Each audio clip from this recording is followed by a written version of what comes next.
l'économie a un impact sur la santé. Et lorsque vous vous retrouvez avec un médecin qui n'a pas d'emploi, vous pensez que quand il va aller dans un hôpital travailler bénévolement, qu'est-ce qu'il va faire pour gagner de l'argent? Si ce n'est pas arnaquer les patients. Qu'est-ce qu'il va faire? Comment il va faire pour payer son loyer? Comment il va faire s'il veut avoir un véhicule? Comment il va faire s'il veut avoir une famille? Il sera obligé de faire des choses qui vont contre l'éthique et contre la déontologie. Comme le fait parfois de prescrire des examens inutiles. Inutiles, qui ne servent à rien. Juste parce qu'on veut des pourcentages en termes de commission. Qui seront toujours obligés de dire aux patients que bon, je t'ai prescrit les Feralgan, mais tu sais qu'il y a les mauvaises Feralgan, non? Va acheter ça dans la pharmacie qui est en Vocada, là, au Carrefour, là. Il y a une pharmacie là, qui est à côté du goudron. Tu vois la pharmacie là, non? Bon, voilà la carte. Et si tu ne te retrouves pas, tu m'appelles. Il va te dire où ça se trouve. Quelqu'un va venir te chercher en route. Pourquoi ça? Est-ce que le médecin doit mendier? Est-ce que le médecin doit mendier? Parce que ce qu'il faut savoir, c'est que si le médecin est amené à mendier, c'est la porte ouverte vers la corruption. C'est de ça qu'il s'agit. C'est que quand on a poussé le médecin à être dans une situation aussi sédentaire sur le plan économique, la seule chose qu'il peut faire après, c'est d'être un bourreau pour les patients. C'est d'être un bourreau pour toute personne qui tourne autour de lui et qui a un problème de santé dont il sent qu'il peut gagner de l'argent.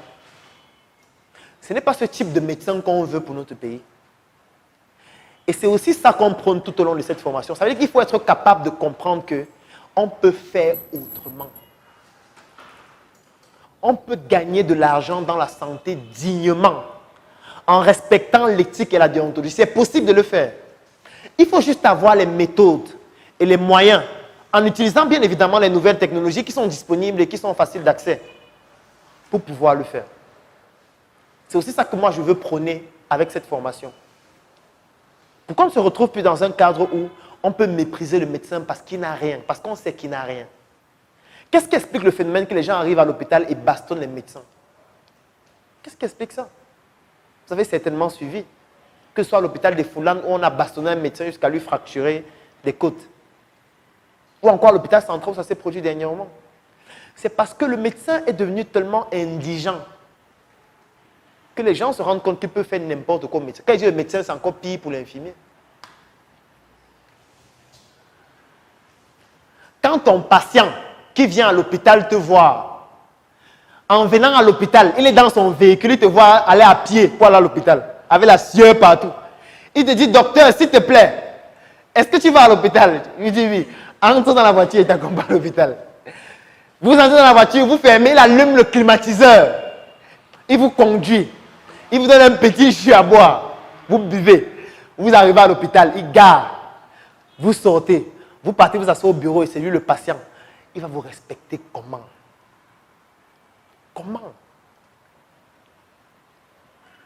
Parce que moi, chaque fois que j'en parle, on me dit que non, la médecine ne prône pas ça, un médecin ne doit pas parler d'argent.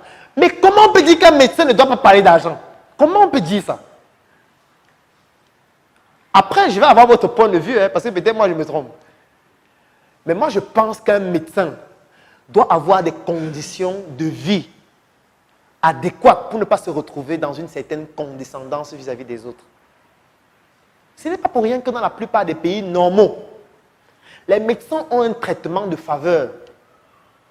Les professionnels de santé ont un traitement de... Les infirmières ont un traitement de faveur. Parce qu'on sait que c'est quelqu'un par qui la corruption ne doit pas passer. C'est quelqu'un qui ne doit pas se retrouver dans une situation que, ouais, il faut que je fasse ça pour payer mon loyer. C'est quelqu'un qui ne doit pas se retrouver dans une situation pareille. Parce que s'il se retrouve dans une situation pareille, il peut prendre des décisions qui sont fatales pour la vie des gens. C'est pour ça qu'on essaye de mettre à sa disposition des moyens qui vont lui épargner certaines difficultés de la vie courante, comme le besoin de s'alimenter, comme le besoin de se vêtir, comme le besoin de se nourrir.